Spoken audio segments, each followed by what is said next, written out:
જેમ મનુષ્યનું દેહ 5 તત્વોનું બનેલું છે, એમ પ્રભુનું સ્વરૂપ એ આનંદ તત્વનું બનેલું છે. અને એ જ આનંદ વેદનો નંદ બાબાના ઘરે પ્રગટ થયો, એટલે નંદ મહોત્સવમાં કહીએ નંદ ઘેર આનંદ ભયો, પછી કહીએ જય કનૈયા લાલ કી. પણ નંદના ઘરે તો આનંદ, વેદમાં જે બ્રહ્મ છે એ બ્રહ્મ પોતે આવ્યો છે, એટલે આનંદ કહ્યું. અને એ જ નંદ બાબાના ઘરે પ્રગટેલો આનંદ લક્ષ્મણ ભટ્ટજીના ઘરે પ્રગટ થયા, એટલા માટે પહેલું નામ કહ્યું આનંદાય નમઃ. શ્રી મહાપ્રભુજી અને ઠાકોરજીમાં ક્યારે ભેદ જોવો નહીં. હરિરાયજી તો કહે એને જ આસુરી જાણો, કે જે મહાપ્રભુજીને ઠાકોરજીમાં ભેદ જુએ છે.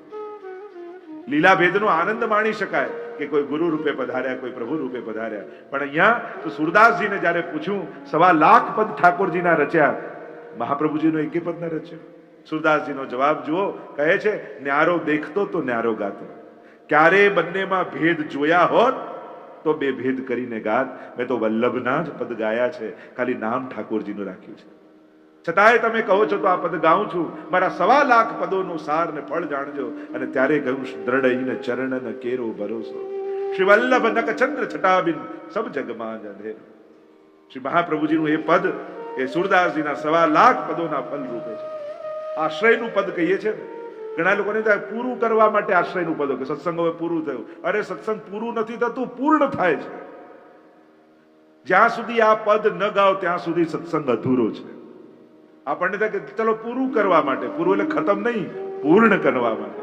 કારણ કે બધું જ ગાયું, બધું જ વાંચ્યું, પણ શ્રી વલ્લભના ચરણોમાં એના થકી આશ્રય સિદ્ધ ન થયો તો સત્સંગ અધૂરો જ રહ્યો. આનું ફલશ્રુતિ શું છે?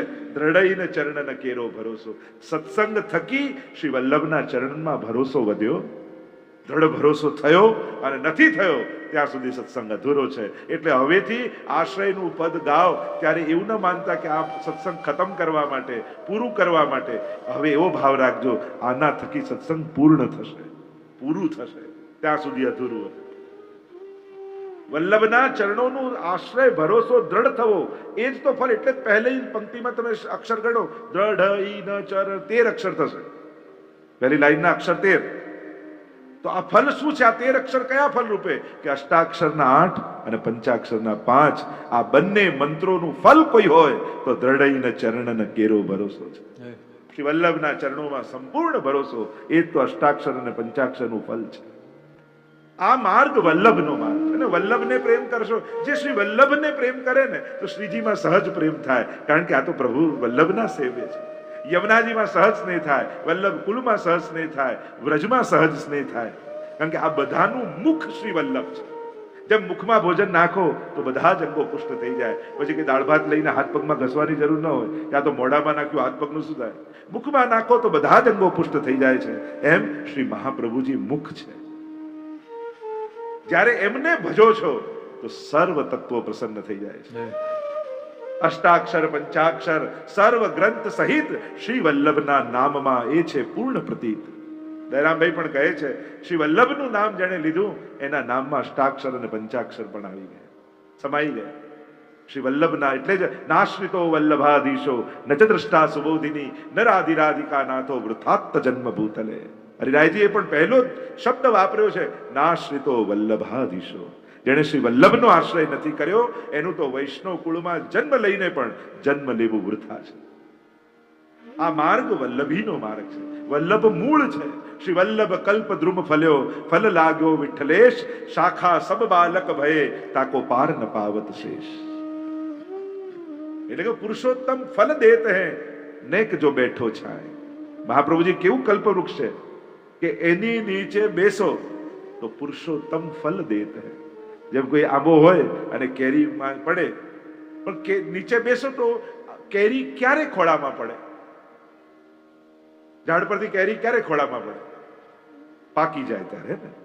પણ આ ભક્તિ માર્ગમાં ઊંધું છે, જે બેઠો હોય એ પાકી જાય ત્યારે ફલ પડે. અહીંયા ફલ તો પાકેલું છે જ, પણ બેઠેલો પાકે ત્યારે આપમેળે ઠાકોરજી ગોદમાં આવી જતા હોય. એટલે કે આ પાકી ગયો, આ તો પાકો વૈષ્ણવ છે. આપણે નથી કહેતા આ તો પાકા વૈષ્ણવ છે, એટલે સમજી લેવું આ પાકી ગયા છે. એટલે જ તો ઠાકોરજી એમની ગોદમાં આવીને બિરાજી ગયા. એટલે ફળ પાકવાની રાહ નહીં જોઈ, બેસેલા એ પાકવું, કે આપણે પાકીએ ત્યારે ગોદમાં ફળ આવતું હોય છે. એવા શ્રી મહાપ્રભુજી આનંદાય નમઃ. સાક્ષાત પ્રભુ રૂપ છે. એટલે વૈષ્ણવ જે પુષ્ટિ માર્ગમાં ચાલી રહ્યા છે એને શ્રી મહાપ્રભુજીને સાક્ષાત પ્રભુ રૂપ જાણ્યું. પ્રભુ રૂપે આરાધ્ય છે. અને અનેક અનેક પદોમાં, એક જ પદ નહીં, અનેક પદ્મનાભદાસજીના તો તમે બધા પદો જુઓ કેવા અદ્ભુત. કારણ કે મહાપ્રભુજી અગ્નિ રૂપ પણ છે ને રસરૂપ પણ છે. બંને સ્વરૂપ કયા છે, અગ્નિ રૂપ અને સુધારૂપ. આ બંને રૂપે મહાપ્રભુજી સેવ્ય છે. અગ્નિ રૂપે વિરહાનલ રૂપે છે, જેનું વલ્લભાષ્ટક આદિમાં વર્ણન આવે છે. અને સુધારૂપ પણ છે, એનું સપ્તશ્લોકી આદિમાં આવે છે. હૃદય સુભગ મૂર્તિ સકરુણા, એ સુભગ મૂર્તિ એ સાક્ષાત સ્ફુરત કૃષ્ણ પ્રેમાવૃત રસ ભરેનાતિ ભરિતા, એ સુધારૂપ મહાપ્રભુજી છે. અને સુધા કઈ જે વેણુ ગીત યુગલ ગીતમાં ઠાકોરજી વેણુમાં પધરાવી, યા ગોપીજનોને રાસમાં પધરાવી, છાકમાં ગોપીજનોને આપી, એ ભગવત સુધારૂપ શ્રી સ્વયં મહાપ્રભુજી છે. તો આ બંને રૂપે એને ઘણી ગહન ચર્ચા છે, એટલે એમાં બહુ વિસ્તારમાં નથી જતો. પણ અગ્નિ રૂપ કઈ રીતે મહાપ્રભુજી કે જ્યારે ગોપીજનોને પરમ વિરહ થાય છે, અને એ જે વિરહની અગ્નિ અને એનું જો મૂર્તિમંત રૂપ માનીએ તો શ્રી મહાપ્રભુજી છે. તો વિરહાનુભવૈકાર્થ એવા મહાપ્રભુજી વિરહનો અનુભવ કરવા માટે સાધનો આપનારા છે. અનેક અનેક ચર્ચાઓ તો ઘણી બધી મહાપ્રભુના સ્વરૂપ પર છે. તો પહેલું સ્વરૂપ મહાપ્રભુજીનું પ્રભુ રૂપ, એટલે કહ્યું આનંદાય નમઃ. બીજું પરમાનંદાય નમઃ. આનંદને માણે એ પરમાનંદી થાય. એટલે પુષ્ટિ માર્ગમાં મહાપ્રભુજી બીજું કોઈ સ્વરૂપે આરાધ્ય હોય તો એ છે સ્વામીજી રૂપે. મહાપ્રભુનું એક સ્વરૂપ ઠાકોરજીનું, બીજું સ્વામીજી. આપણે ત્યાં એ ભાવના છે કે સ્વયં સ્વામિનીજી જ પોતે લીલાથી વિખુટા પડેલા જીવોને ભૂતલ પરથી ફરી લીલામાં લઈ જવા માટે આચાર્ય રૂપે પધાર્યા છે. અને એ રીતે મહાપ્રભુજી આપણે ત્યાં આરાધ્ય છે. અનેક પદોમાં, અનેક સ્તોત્રોમાં સ્વામીજી રૂપે મહાપ્રભુજીનું આરાધન છે. કારણ પ્રભુ સ્વામીજીને વશ છે. સ્વામીજીની કૃપા વગર વ્રજ લીલામાં પ્રવેશ જીવનો થતો નથી. સ્વામીજીની કૃપા, કારણ કે રાસમાં પ્રધાન અધિષ્ઠાત્રી શ્રી સ્વામીજી છે. સર્વોચ્ચ આનંદને અનુભવ કરનારા સ્વામીજી છે. અને એમની કૃપા થાય ત્યારે જ જીવને વ્રજ ભક્તોનું સુખ મળે છે. એટલે બીજું સ્વરૂપ મહાપ્રભુજીનું એવા પ્રસંગ પણ કહેવામાં કે રાસમાં જ્યારે સ્વામીજી વગર રાસ થયો અને બધા ક્રોધાયમાન થઈને સ્વામીજી પધાર્યા, વ્રજભક્તો માળા બનીને કંઠમાં ઠાકોરજીને બિરાજી ગયા, યમુનાજી જલ પ્રવાહ રૂપે વહેવા લાગ્યા, અને સ્વામીજી આવ્યા, વિચાર કરવા લાગ્યા મારા વગર રાસ થઈ રહ્યો છે. કારણ કે વ્રજભક્તોની ઈચ્છા થઈ કે યમુનાજી પ્રધાન અધિષ્ઠાત્રી બને અને રાસ થાય. આવ્યા સ્વામીજી, કંઠમાં માળા જોઈને જ્યાં ખેંચી અને વ્રજભક્તો ભૂતલ પર પડ્યા, અને ભૂતલ પર પડેલા વ્રજભક્તોને ફરી લીલામાં લઈ જવા માટે એ જ સ્વામીજી શ્રી મહાપ્રભુજી રૂપે ભૂતલ પર પધાર્યા છે. એટલા માટે અનેક વિધિવા પ્રસંગો અને કથાઓ અને સ્તોત્રોમાં વર્ણન છે. તો બીજું સ્વરૂપ સ્વામીજીનું, ત્રીજું સ્વરૂપ અને રૂપમ તત તૃતીયાત્મકમ, તૃતીયાત્મક સ્વરૂપ, અને ત્રીજું સ્વરૂપ શ્રી કૃષ્ણાસ્ય. આસ્ય એટલે મુખારવિંદ, સાક્ષાત પ્રભુના મુખારવિંદનું સ્વરૂપ એ શ્રી મહાપ્રભુજી છે. મુખારવિંદમાંથી આચાર્ય સ્વરૂપે મહાપ્રભુજી પધારે, એટલે ગુરુ સ્વરૂપે છે. જો અમુક વસ્તુઓને મુખ માનવામાં આવે છે, યજ્ઞકુંડ એ ભગવાનનું મુખ માનવામાં આવે છે, ગાયનું મુખ એ સર્વ દેવતાઓનું મુખ માનવામાં આવે છે, ગિરિરાજનું મુખારવિંદ એ પણ મુખ માનવામાં આવે છે. એમ જ શ્રી મહાપ્રભુ બ્રાહ્મણોને પણ મુખ માનવામાં આવે છે. ભગવાન બ્રાહ્મણસ્ય મુખમાસિત જાયત, એટલે બ્રહ્મ ભોજન કરાવી તો ભગવાન સુધી પહોંચે છે, એમને મુખ માનવામાં આવે. અને એ રીતે શ્રી મહાપ્રભુજી પણ આ પુષ્ટિ ભક્તિના મુખ છે. શ્રી ઠાકોરજીના સાક્ષાત મુખારવિંદ છે, મુખારવિંદનું સ્વરૂપ છે. અને એ મુખારવિંદ એટલે છે વલ્લભ નામ. વદ લભ એટલે વાણી દ્વારા જે લાભ આપવા પધાર્યા છે એ જ શ્રી વલ્લભ છે. વલ્લભના બે અર્થ થાય. એક વલ્લભનો અર્થ થાય પ્રિય, પ્રાણ વલ્લભ, ગોપીજન વલ્લભ, એટલે પ્રાણથી પણ જે અધિક પ્રિય છે. એક અર્થ અતિશય પ્રિય હોય એને વલ્લભ કહેવાય. અને બીજો અર્થ થાય વદ, જે વાણી દ્વારા લાભ આપવા આવ્યા છે. ऐसी बंसी बाजी बन घन में व्याप रही धुनी महामुनि की समाधि लागी. એટલે હરિરાયજી શિક્ષાપત્રમાં કહે છે એ સમયે ઠાકોરજી બિરાજતા હતા સારસ્વત કલ્પમાં, ત્યારે તો વેણુનાદ દ્વારા સર્વ ભક્તો પર કૃપા કરી. તો આજના સમયમાં કયો વેણુનાદ? તો કે મહાપ્રભુજીની વાણી એ જ અત્યારનો વેણુનાદ છે. આચાર્ય ચરણની જે વાણી છે એ જ વૈષ્ણવ માટે વેણુનાદ છે. એનો પાઠ કરવા માત્રથી, એટલે સર્વોત્તમ સ્તોત્રના પાઠનું ફળ શું બતાવ્યું? વિનિયોગો ભક્તિ યોગ પ્રતિબંધ વિનાશને કૃષ્ણાધરામૃતા સ્વાદ સિદ્ધિ રત્ર ન સંશય. કયું ફળ સર્વોત્તમ સ્તોત્રનું? કે જે ફળ રાસમાં ગોપીઓને મળ્યું એ કૃષ્ણાધરામૃતા સ્વાદ. કેવલ વલ્લભના નામ લેવા માત્રથી એ પરમ સુધાનો અનુભવ જીવને મહાપ્રભુજીની વાણી માત્રથી થઈ જાય. વલ્લભ પદ વંદો સદા સરસ હોત સબ જ્ઞાન રસિક રટત આનંદ સો કરત સુધા રસ પાન. વંદન ચરણ ને કર્યા પણ પ્રાપ્તિ શેની થઈ? કરત સુધા રસ પાન. કૃષ્ણાધરામૃતા સ્વાદ સિદ્ધિ રત્ર ન સંશય. એ મહાપ્રભુજીનું મહાત્મ્ય છે કે સાક્ષાત પ્રભુના મુખ રૂપે ગુરુ રૂપે પધાર્યા છે. તો આ ત્રણેય રૂપે શ્રી મહાપ્રભુજી આરાધ્ય છે.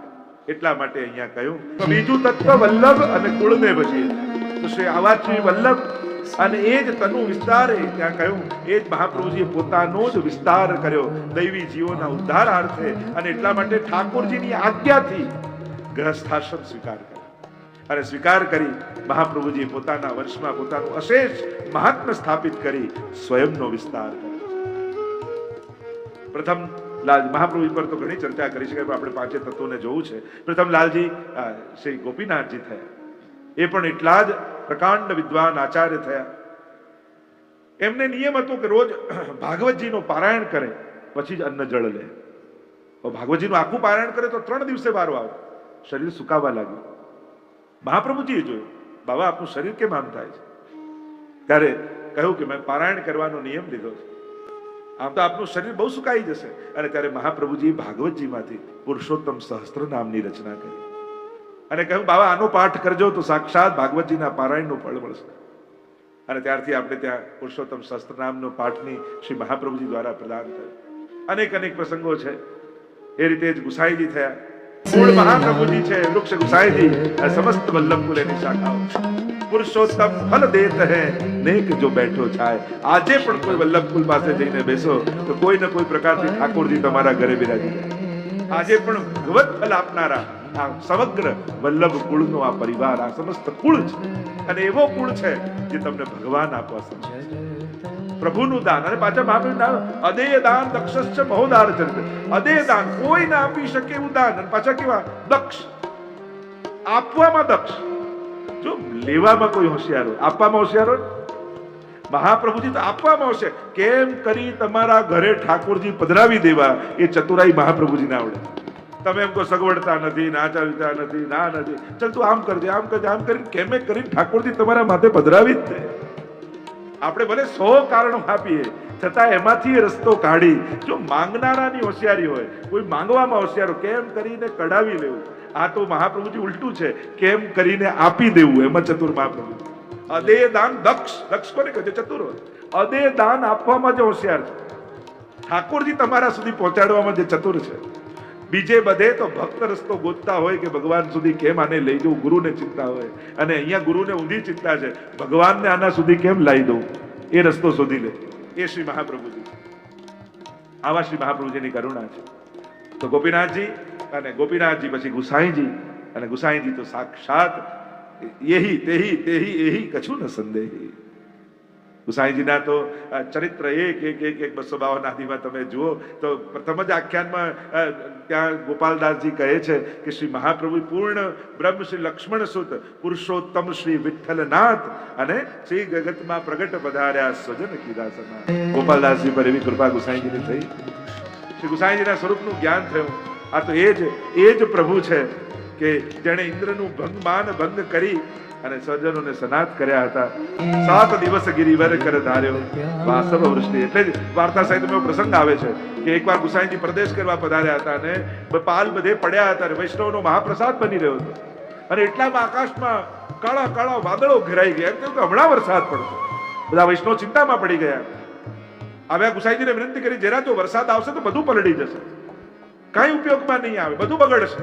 અને ગુસાઈજી બહાર પધાર્યા અને વાદળો સામે આંગળી કરીને કહ્યું સંભાલ કે આયો હમ આન્યોર કે હે. અને એટલામાં તો બધા વાદળ વિખરાઈ ગયા. જાણે ઇન્દ્રને ઈશારો કરીને કહેતા હોય હું તો એ જ છું આન્યોર વાળો, મને ફરક ના સમજતા. એ સમયે દશા તારી જે કરી હતી ફરી કરવી છે. અને ઇન્દ્રય ગભરાઈ ગયા અને વાદળો વિખરાઈ. એવા તો અનેક અનેક પ્રસંગો ગુસાઈજી માટે તો કેટલી ગાથાઓ ગોપાલદાસજીએ ગાઈ છે, 252 છે, અને અનેક અનેક ગ્રંથો કીર્તનોમાં શ્રી ગુસાઈજીના આ દિવ્ય અને અલૌકિક સ્વરૂપની ચર્ચા કરવામાં આવી છે. સાક્ષાત श्री वल्लभ के वंश में सभी वल्लभ रूप महाप्रभुजी જ બ્રહ્મ લટકા કરે. બ્રહ્મ સામે જેમના નરસિંહ મહેતા કહે એ મહાપ્રભુજીની ગોદમાં ગુસાઈજી ખેલતા હોય એ જોઈને એમ લાગે બ્રહ્મ લટકા કરે બ્રહ્મ સામે. એ જ વિસ્તાર થઈ રહ્યો છે. ગોપાલદાસજીએ તો એક ટૂંકમાં શ્રી ગુસાઈજીના અનેક મહાત્મ્યને ગાયા છે. એક વાર જયારે ગુસાઈજીનો જન્મ થવાનો હતો, મહાપ્રભુજી અડેલમાં બિરાજે છે અને અક્કાજી પલ્લુ નવનીતલાલનો ઝુલાવે છે અને ઝુલાઈ રહ્યા છે ત્યારે મરક મરક મરકી રહ્યા છે નવનીતલાલ મહાપ્રભુજીના ભવજીને જોઈને. તો આવીને મહાપ્રભુજીને કહ્યું કે આજે તો નવનીતલાલ મારે સામે જોઈને કંઈક અલગ જ હસતા હતા, આમ કેમ લીલા થઈ? ત્યારે મહાપ્રભુજીએ કહ્યું એ જ નવનીતલાલ તમારે ત્યાં બાળક બનીને પ્રગટ થવાના છે ને, એટલે તમને જોઈને હસી રહ્યા છે. એહી તેહી તેહી એહી કછું ન સંદેહી. એ જ ગુસાઈજી પ્રભુ ચરણ ભક્તિ ચાંદની છાય રહી. અનેક અનેક પદ સાહિત્યમાં તમે જુઓ, કીર્તન સાહિત્યમાં તમે જુઓ, અથવા 252 વાર્તામાં જુઓ, માણેક ચંદ આગ્રામાં ઉભા છે અને ગુસાઈજીના દર્શન જે થયા. જો વાર્તાઓમાં બધે પ્રસંગ એ દેખાશે કે ઠાકોરજીના દર્શન મહાપ્રભુજીમાં થયા, પણ મહાપ્રભુના દર્શન ઠાકોરજીમાં એવું થયા એ ક્યાંય નહીં જોવા મળે. કારણ કે વલ્લભમાં તો સામર્થ્ય છે, પ્રભુના રૂપ દેખાઈ શકે, પણ પ્રભુમાં સામર્થ્ય નથી કે મહાપ્રભુનું રૂપ લઈ શકે. આ તો રૂપમ તતત્રિત્યાત્મકમ છે. પ્રભુ તો છે, સ્વામીજી છે, સાક્ષી રૂપ પણ છે. આમ ત્રણેય રૂપ જેમાં બિરાજે છે એટલે જ વલ્લભ મહાપ્રભુ છે. શ્રી ગુસાઈજીના અનેકવિધ ચરિત્રો છે. સાથે સાથે પછી સાતે લાલજી અને ગોપાલદાસજી તો ઘણું વર્ણન કરે છે, આપણે તો એ વિસ્તાર નહીં કરી શકીએ. પણ નિત્ય પ્રતિ ક્ષણું ક્ષણું શ્રી વલ્લભનો પરિવાર દર્શનાનેમાં ગિરધરજી, ગોવિંદરાયજી, બાલકૃષ્ણલાલજી, ગોકુલનાથજી, રઘુનાથજી, યદુનાથજી, ઘનશ્યામલાલજી, આમ સાતે લાલજીઓના ગુણોનું વર્ણન કર્યું છે. ગિરધરજી ધર્મી રૂપ છે, કેવો અદ્ભુત પ્રભાવ એમનો છે. બીજા પુત્ર ગોવિંદરાયજી સેવામાં કેવા આસક્ત છે. એમના પોતાના લગ્ન છે, વરઘોડાનો સમય થયો છે અને ખૂણામાં બેસીને રડી રહ્યા છે. ચારે બાજુ ગુસાઈજી શોધવા મોકલ્યા કે ગોવિંદરાયજીનો સમય વરઘોડાનો ક્યાં ગયા? શોધતા શોધતા જોયે તો હવેલીના એક ખૂણામાં બેસીને આંસુ સારી. બાબા આમ આંખમાં આંસુ કેમ? અરે વરઘોડાનો સમય થયો અને આજે મારા ઠાકોરજીની ઉત્થાપનની સેવા મારી ગઈ. ત્યારે ગુસાઈજીએ કહ્યું આજ પછી અમારા વલ્લભકુળમાં શયન થઈ જશે ને પછી જ વરઘોડો કાઢીશું.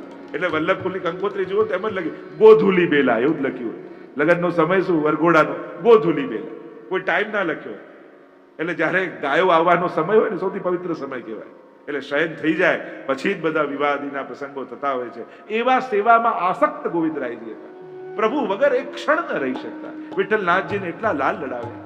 બાલકૃષ્ણલાલજી એવા સુંદર એમના નેત્રો હતા. એકવાર ગુસાઈજીને શ્રીનાથજીના અલંકાર નેત્ર સિદ્ધ કરાવવા હતા. ત્યારે સોનીએ પૂછ્યું કેવા બનાવો? તો કે અમારા બાલકૃષ્ણલાલજીના નેત્રો છે ને એવા ઠાકોરજીના નેત્ર બનાવો. અને એવા નેત્રોના દર્શન કરાવ્યા. ચોથા છે ગોકુલનાથજી, અને એ ગોકુલનાથજીને તે તાત તણો પ્રતિબિંબ રે રસના. બોલો ગોકુલનાથ કી જય. માળા તિલકના રક્ષણહાર શ્રી ગોકુલનાથજી. આજે જે કંઠી પહેરીને આપણે ગુમાનમાં ફરીએ છીએ, માથે તિલક કરીને ગૌરવ અનુભવીએ છીએ, એ જો કોઈની દેન હોય તો ગોકુલનાથજીની દેન. આજે પણ આખા હિન્દુ સમાજમાં વૈષ્ણવી પરંપરામાં આ માળા તિલકની શોભા કોઈના થકી હોય તો શ્રી ગોકુલનાથજી એક જ વાક્યમાં કહે તાત તણો પર, જાણે સાક્ષાત ગુસાઈજી પાછા પ્રગટ થઈ ગયા હોય, યા સાક્ષાત મહાપ્રભુજી પ્રગટ થઈ ગયા હોય એવો તાત તણો પ્રતિબિંબ રહ્યો. પિતાનું પ્રતિબિંબ જાણે સાક્ષાત પાછું ગોકુલનાથજી. ગોપાલદાસજી ગાન કરતા કહે માનો આખો કુટુંબની શોભા ગોકુલનાથજી છે. અને ગોકુલનાથજીને તો વચનામૃત હોય કે હાસ્ય પ્રસંગો હોય યા અનેકવિધ પ્રસંગો, એક એક ચરિત્રને જો જોઈએ તો શ્રી ગોકુલેશ પ્રભુ માળા તિલકના રક્ષણહાર આપણા. અને એ સમયે જે રીતે માળા તિલકની રક્ષા કરી એ એમનો ઋણ એ પુષ્ટિ માર્ગનો દરેક વૈષ્ણવ કેમ ચૂકવશે? એક પ્રશ્ન છે કે આજે કંઠી પહેરનારા દરેક વૈષ્ણવના માથે શ્રી ગોકુલનાથજીનું ઋણ છે. એમની કૃપા થકી આપણે આ કંઠીને માળાને ધારણ કરીએ છીએ. એ રીતે જ પંચમ રઘુનાથજી.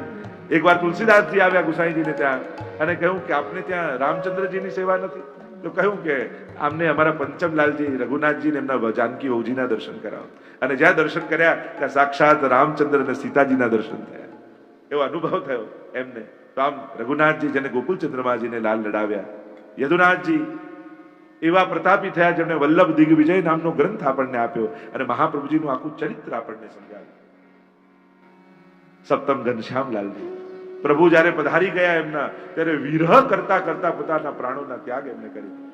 શ્રી મહાપ્રભુજી ને ગુસાઈજીના વંશમાં એક એક લાલજી એવા પ્રતાપી થયા, અને આજ સુધી અનેક અનેક આચાર્યોના એ પ્રબળ પ્રતાપને કારણે 500 550 વર્ષ બાદ પણ એ જ અક્ષુણ્ણ પરંપરા આજે પણ છે. કેવા કેવા મહાન આચાર્યો આપણે ત્યાં થયા, કેવો કેવો એમણે પરિશ્રમ કર્યો છે. આપણે એમ કે 5 કરોડ વૈષ્ણવ ભારત વર્ષમાં છે, એ એમપી હોય, યુપી હોય, સાઉથ, કોઈ ગામડે ગામડે જાઓ, હજારો વૈષ્ણવો, લગભગ 10,000 ઉપર હવેલીઓ છે. તો આ બધા એમને વૈષ્ણવ થઈ ગયા છે 5 કરોડ. આપણા આચાર્યોની ગણતરી કરો, એક સમયે 20-25 વર્ષના અંતરાલ કાલમાં સક્રિય આચાર્યોમાં તમે મેક્સિમમ 25 થી 50 આચાર્યો માનો, અને આખો 100 વર્ષનો અંતરાય જુઓ તો લગભગ 101 આચાર્ય જે સક્રિય રૂપે બહાર પધારતા હોય. તો 5 કરોડ વૈષ્ણવને બ્રહ્મ સંબંધ કઈ રીતે મળ્યા છે? નાના નાના ગામડાઓ સુધી આપણા આચાર્યો પહોંચ્યા છે. જ્યારે ગવર્મેન્ટ રસ્તા નતા પહોંચ્યા, લાઇટ નહોતી પહોંચી, ગવર્મેન્ટ નહોતી પહોંચી, ત્યારે આપણા આચાર્યો તો ત્યાં પહોંચ્યા છે. આજે અમારા પરદાઈ પુરુષોત્તમલાલજી મહારાજ શ્રી કેવા કેવા નાના નાના એમપીના ગામડા, યુપીના છેક દ્વારકાથી લઈને કલકત્તા સુધી, એવા નાના નાના જ્યાં વીજળી ન હોય, પાણી ન હોય, રહેવાનું કઈ વ્યવસ્થા ન હોય, ત્યાં આપણા પ્રાચીન આચાર્યો જે છે એમને જે શ્રમ કર્યો છે. મહાપ્રભુજી જેમ ખુલ્લા ચરણારવિંદથી પધારી ગામડે ગામડે, એમ આ સુધીના આચાર્યોની કેટલું બધું પરિશ્રમ છે, તો ક્યારે વૈષ્ણવ સમાજે વિચાર્યું જ નથી. ક્યારે આપણે એનું મૂલ્યાંકન કે એનું ક્યારે એ વિચાર કરતા જ નથી કે આ ગામડે ગામડે હવેલીઓ, આચાર્યો ક્યાંથી, વૈષ્ણવ ક્યાંથી થયા લોકો? એમને એમ તો થઈ નહીં ગયા, કોઈ પધાર્યું હશે.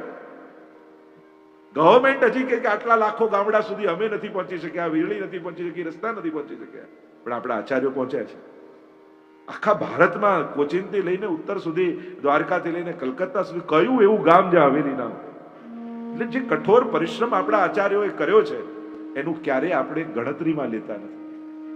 આપણને હવેલીમાં બિરાજતા દેખાય છે, પણ હવેલી છોડીને ક્યાં ક્યાંય પરિશ્રમ કરી રહ્યા, પોતાનો પરિવાર, ઘર બધું છોડી વૈષ્ણવ સમાજના ઉત્થાન માટે જે પરિશ્રમ થાય છે. કેટલા કેટલા આચાર્યોને આખું તમે જુઓ, એમના પ્રાચીન આચાર્યોના જીવન ચરિત્રને, કેવો શ્રમ લીધો છે. ત્યારે આજે આખો વૈષ્ણવ સમાજ પોતાની જે એવા ગામડાઓમાં જ્યાં કોઈ નહાતા નહીં, ભોજનની કોઈ વિવેક નહોતો, ત્યાં જે 100-200 વર્ષ પહેલા આપણા પ્રાચીન આચાર્યો પધારી અને મેડ મર્યાદાથી કઈ રીતે જીવવું. નાના ગામડાઓમાં 5,000-2,000 ગામની વસ્તી હોય, ખેડૂતો રહેતા હોય, અને ત્યાં પણ આજે કેવા મર્યાદી વૈષ્ણવો, કેવા કીર્તન ગાતા થઈ ગયા, કેવા સેવા કરતા થઈ ગયા. આ બધું એમને નથી થયું. આ આપણા આચાર્યોની હિન્દુ ધર્મને દેન છે, બહુ મોટું પ્રદાન છે પુષ્ટિ માર્ગનું આખા હિન્દુ સમાજને, ભારત વર્ષને. કેવો પરિશ્રમ કરી અને બધાને સુસંસ્કૃત કર્યા છે. તો આખો આ વલ્લભ કુળનો પરિવાર, આ ત્રીજું તત્વ છે. આ બીજું તત્વ અને ત્રીજું તત્વ ગાન કરતા ગોવર્ધન પર્વત. તો ગોવર્ધન ધરની જગ્યાએ ગોવર્ધન આપણે વાંચીએ તો શ્રી બીજું તત્વ શ્રી વલ્લભ કુળને ગાઈએ છે. કુળ લોક લાજ ને કાજ સર્વે તજીએ. સંસાર તો ઘણું કહેશે, પણ જેને ભક્તિ કરવી હોય ને એને સંસારનું બહુ સાંભળવું નથી. અને આ સંસાર તો એવો જ છે, પૂરું બગડવાય નહીં દે, પૂરા સુધરવાય નહીં દે. જે કરતા હશો એને કંઈક ને કંઈક તો કાઢશે. અને તમે બદલાવા તૈયાર થઈ જશો ને તો તમને દુનિયા બદલ્યા જ કરશે. અને તમે મક્કમ થઈ જશો ને તો ધીમે ધીમે દુનિયા તમને અનુકૂળ થવા લાગશે, સંસાર અનુકૂળ થવા લાગશે. જેને ભક્તિ કરવી છે એણે ગુરુજનની વાણી પર ભરોસો રાખીને દ્રઢ રહેવું, શ્રી વલ્લભની વાણી પર વિશ્વાસ રાખ. કુળ લોક લાજ ને કાજ સર્વે તજીએ છે. સંસારના અનેક પ્રકારના જો લોકો લોજિક આપશે, તર્ક આપશે, શરમાશે, અનેક પ્રકારથી તમે જે કરી રહ્યા છો એ છોડાવવાનો પ્રયાસ કરશે. ક્યાંક તમારી સજ્જો જે વિચલિત મન વાળો હોય એનો સંગ બહુ નહીં કરો, નહીં તો આપણી એ શ્રદ્ધા ડગાવી દે. ઘણી વાર લોકો મળે, તમે તો આટલી સેવા કરતા હતા તોય માંદા પડે. માંદા પડવાને અને સેવા કરવાને મેળ શું? કોઈ મેળ જ ન હોય, પણ તોય જોડી દે. એને કંઈ પણ દુઃખ આવે ને એને સેવા સાથે જોડી દે, અને સુખ આવે તો પોતાની બુદ્ધિ પુરુષાર્થ જોડે જોડી દે. હા, તો મહેનત બહુ કરી, હોશિયારી તમારા બહુ, એટલે સુખને પોતાના પુરુષાર્થ, અને દુઃખને જોજો. આ દુનિયાના લોકો ક્યાંય બી દુઃખ આવ્યું ને સીધું ભગવાન જોડે, લો તમે તો આટલી સેવા તોય તમારી જોડે.